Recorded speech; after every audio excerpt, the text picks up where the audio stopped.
काव्या पार्थला मिठी मारून व्यक्त करते आपलं प्रेम। तर लग्नानंतर होईलच प्रेम या मालिकेच्या येणाऱ्या भागात आपल्याला पाहायला मिळणार आहे काव्या सगळ्यांच्या समोर तिचं पार्थवरती प्रेम आहे हे ॲक्सेप्ट करते। तर सध्याच्या भागांमध्ये काव्या पार्थला आणि जीवा नंदिनीला मनवण्याचा प्रयत्न करत आहेत, कारण की नंदिनी आणि पार्थने जीवा आणि काव्याला डिवोर्स पेपरवर सही करून दिलेली आहे। काव्याला अगोदर तर पार्थकडून डिवोर्स हवा असतो, पण जेव्हापासून काव्याला पार्थने डिवोर्स पेपरवर सही करून दिली आहे तेव्हापासून काव्याला नको असलेला पार्थ आवडायला लागलेला आहे। तिला आता त्याला गमवायची भीती वाटायला लागली आहे। काव्याला तर लग्न झाल्यापासून हेच हवं असतं की त्या दोघांमध्ये डिवोर्स व्हावा, पण आता पार्थने स्वतःहून डिवोर्स दिल्यानंतर काव्याला डिवोर्स नको असतो, कारण की तिला पार्थ आवडायला लागलेला आहे आणि तिला आता पार्थला गमवायचं नाहीये, म्हणून ती सतत पार्थचा राग घालण्याचा प्रयत्न करत आहे।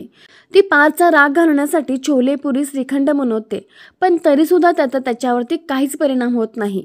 मग काव्या पार्थसोबत घरी जाता यावं यासाठी त्याच्या गाडीचा टायर पंक्चर करते आणि स्वतः रिक्षा घेऊन पार्थकडे जाते। पण काव्याला हेच कळत नाही की काव्या पार्थसाठी एवढं सगळं का करते आहे। तर आता मालिनीताई आणि वसू आत्या या जेवण करत असतात, तेव्हा काव्या तिथे जाते आणि मालिनीताईंना म्हणते की मी पार्थसाठी खिचडी बनवू का। तेव्हा मालिनीताई तर खूप खुश होतात, कारण की काव्या पार्थसाठी काहीतरी करेल असं मालिनीताईंना वाटतच नव्हतं।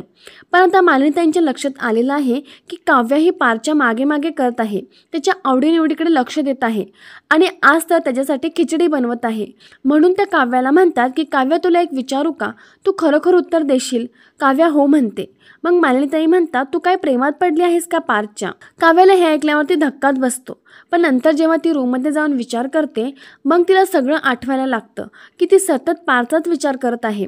पार्थला खुश ठेवण्यासाठी जेवढा प्रयत्न करता येईल तेवढा ती करते आणि तिच्या डोक्यामध्ये सतत पार्थच चालू असतो।